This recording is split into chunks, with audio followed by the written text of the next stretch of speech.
皆様こんにちは。ダジャハオ2020ミスサケ新潟黒崎葵です。今日は簡単に自己紹介も含めて3つのことを話していきます。1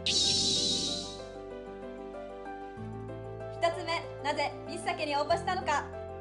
2つ目、なでしこプログラムを通して心情の変化。3つ目、最終選考に向けて行っていること。この3つを話していきたいと思います。最後まで聞いてくださると嬉しいです。では行きましょう。レッツゴー。はい、私は中国の航空会社で3年間客室乗務員として乗務してきました。高校生の時に初めて海外に行く時、外資航空会社の飛行機に乗りました。その時に客室乗務員の方の制服を着た凛とした姿、冷静かつ相手の心に寄り添ったおもてなし、そんな姿に感銘を受けて、私もこんなキラキラした女性になりたい、そう思って客室乗務員を目指すようになりました。中国航空会社3年間の中で私はモヤモヤした気持ちがありました。それは乗務している時によく中国の国籍のお客様や同僚から日本について教えて、日本文化についてもっと知りたいなっていう声をいただいてました。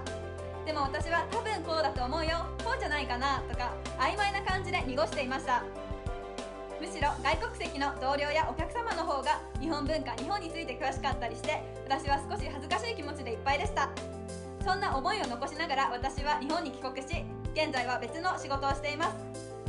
日本で働いている時もそのモヤモヤした気持ちは消えませんでした。そんな時に友達からミス酒について教えてもらいました。ミス酒は日本酒を通して日本文化の魅力を国内外に発信するアンバサダーとしてさまざまな活動を行っています。ミス酒の活動を通して私はあの時のモヤモヤした気持ちを解消できるんではないかなと思いました。私が2020ミス酒新潟代表として活動していくとしたら、中国籍の方々にも日本の魅力を発信できますし、私の地元新潟県の魅力も国内外に発信していきたい、そう思いました。私は今すぐ応募するしかないと思い、急いで書類を書いて応募し、オーディションを受けに行きました。後日事務局長からお電話をいただいて現在に至ります。2つ目はなでしこプログラムを通しての心情の変化です。歴代のミス日本酒の方々からのお話や酒蔵見学、日本の文化体験、日本酒事業に携わる方々からの貴重なお話を通して日本文化の素晴らしさ、日本酒の奥深さを知り、本当に貴重な体験をさせていただいているなと改めて感じています。なでしこプログラムを通して特に私の中で変わった心情の変化が2つあります。1つ目はファイナリストとして自覚が芽生えたことです。2つ目は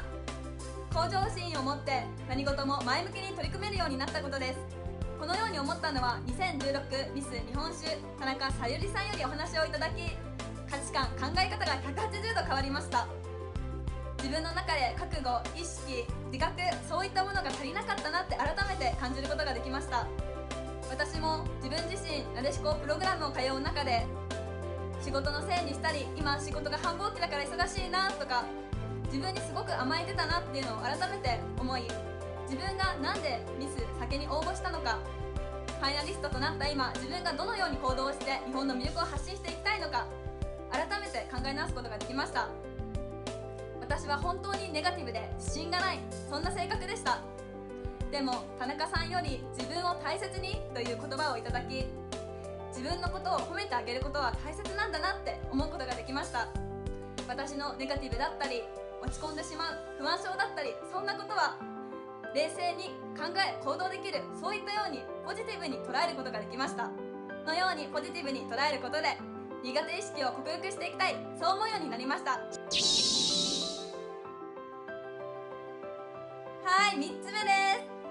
最後は私が最終選考に向けて行っていることを説明していきます。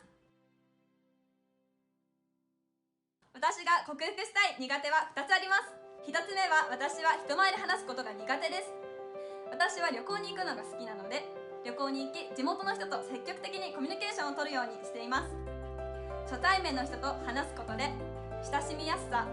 コミュニケーションの幅の広さ、そういったものを自分の中で考えながらお話しすることを気をつけています。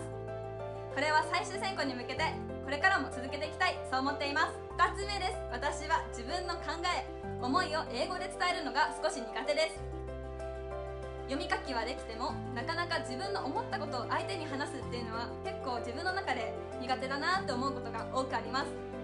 でも日本の魅力を発信していくために、自分がこう思ってるから日本って素晴らしいんだよっていうことを伝えるために、絶対この英語力っていうのは必要だなって思いました。なので TED、NHK ラジオ、TOEIC のリスニングを聞いて鍛えるようにしています。これから最終選考に向けてどんな時間も無駄にしない、そう思って空いてる時間を有効的に使っていきたいと思います。はい、いかがでしたでしょうか。私たちの活動を応援していただける方は高評価とチャンネル登録お願いします。歴代のミス日本酒の先輩方の動画や他のファイナリストの動画もあります。そちらもぜひご覧ください。概要欄にリンクを貼っています。そちらにて私たちの活動もチェックしていただけると嬉しいです。最後まで聞いてくださってありがとうございました。これからもぜひよろしくお願いいたします。それではまたお会いしましょう。バイバイ、再见。